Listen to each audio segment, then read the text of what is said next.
Quand on parle de marque, on parle de narration, donc de storytelling, de raconter une histoire et de l'art de la narration. Mais le storytelling de la marque n'est pas simplement raconter une histoire de l'origine, plus ou moins réelle, plus ou moins vraisemblable. C'est raconter une histoire pour convaincre. Et le storytelling, c'est cela même, c'est conter, narrer pour convaincre. Et donc, le premier élément qu'il y a dans une marque, comme dans du storytelling politique, c'est de définir pour la marque quel est son combat. Autrement dit, ce qu'elle fait pour le consommateur et le combat qu'elle va livrer et qu'elle va gagner en faveur du consommateur.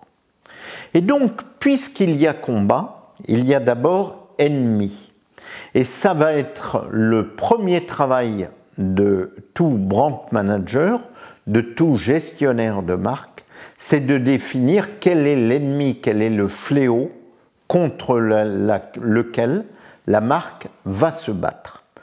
Pour les lessives, ce sont souvent les taches, comme on peut le voir sur l'ensemble des spots.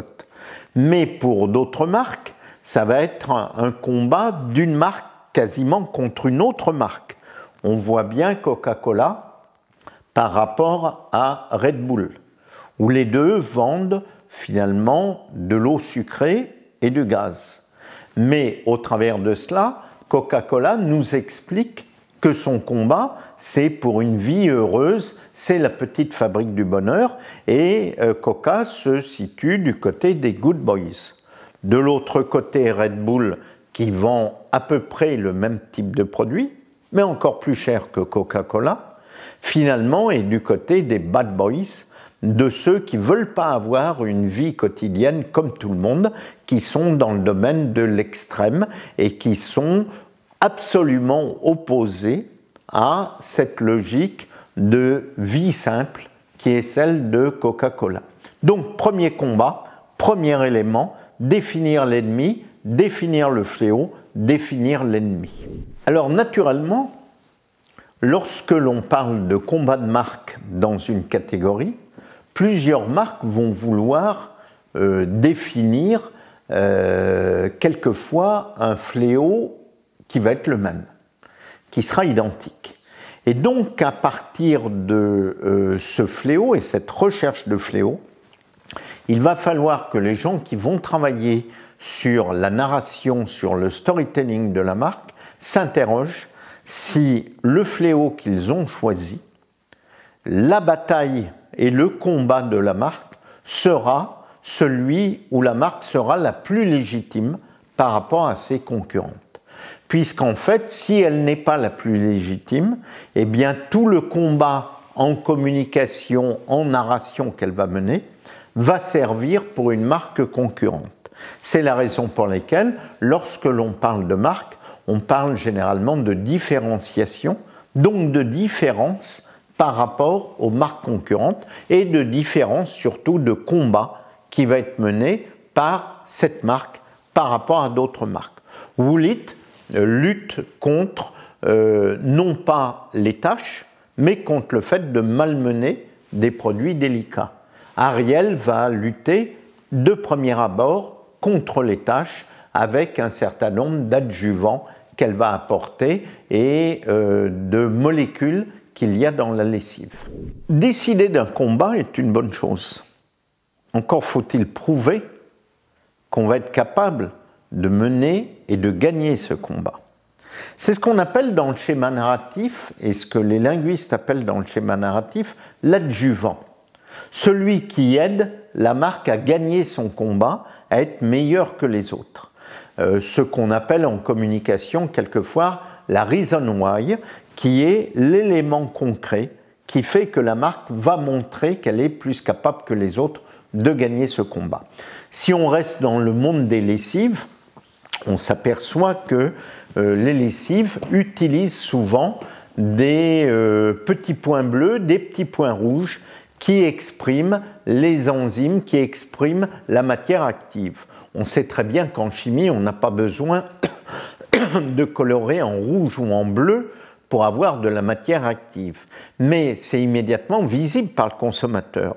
Lorsque Calgonit a 3 fonctions et un Powerball, il y a 3 couleurs dans la fabrication du produit Calgonit, qui sont 3 couches qui sont superposées, qui coûtent très cher à Procter & Gamble à fabriquer. Mais c'est la reason why, c'est l'élément crédible. Dans les marques de luxe, on voit que Karl Lagerfeld, chez Chanel, a ce rôle d'adjuvant, de directeur artistique qui fait que la marque, aujourd'hui, exprime à la fois de l'élégance, mais une élégance complètement décalée, comme l'est lui-même Karl Lagerfeld.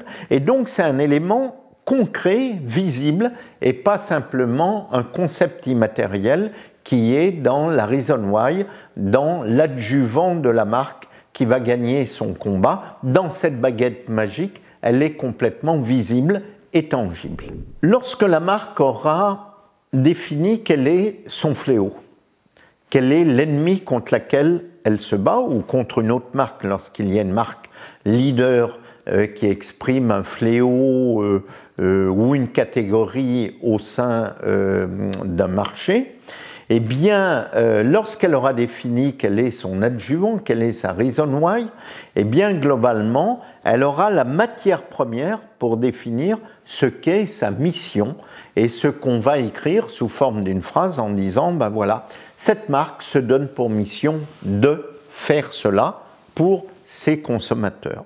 C'est un des points qui est important puisque l'opposant, le fléau, peut être simplement symbolisé par une autre marque ou par un fléau, et la reason why peut être également symbolisée sous forme d'une baguette magique bien visible, mais à un moment, il va falloir écrire ce qu'est cette promesse de marque, et on va pouvoir dire, sur tel marché, cette marque nous promet ceci, et le fait mieux que les autres parce que.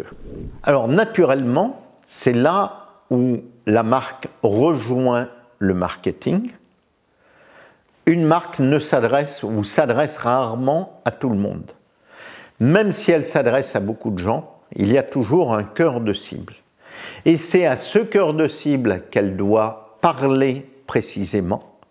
Et donc, qu'elle doit utiliser un langage qui est complètement adapté. Et on voit très bien au travers des différentes marques de lessive, de temps en temps, une marque vise de jeunes consommatrices, de temps en temps des consommatrices plus matures.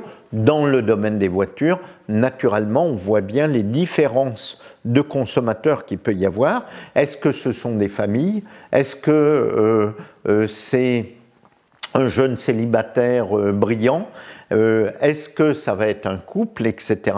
Et donc ce cœur de cible, qui est ce qu'on appelle le récepteur du message de la marque, est extrêmement important parce que quand on l'occulte, on va avoir un discours qui va être décalé par rapport à la cible, et donc on va louper a priori le message de la marque.